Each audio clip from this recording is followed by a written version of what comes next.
सोलापूर विजापूर येथे विभागीय वन अधिकारी सामाजिक वनीकरण विभाग येथे शासनाच्या डोळ्यात धूळफेक करून चक्क रोपवाटिका विकण्याचा प्रकार सुरू आहे।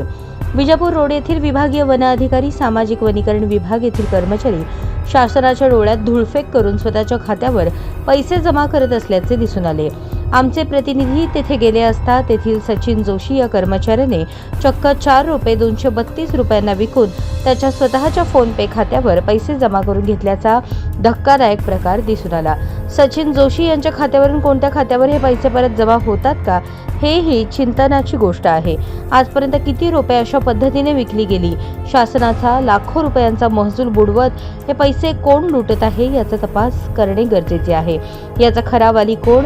ही वनलक्ष्मी कोणाच्या घरात जात आहे असा सवाल रोपवाटिका प्रेमी करत आहेत। अशाच नवनवीन अपडेटसाठी जनता राज्य न्यूज चॅनलला सबस्क्राईब करा, लाईक करा आणि शेअर करायला विसरू नका।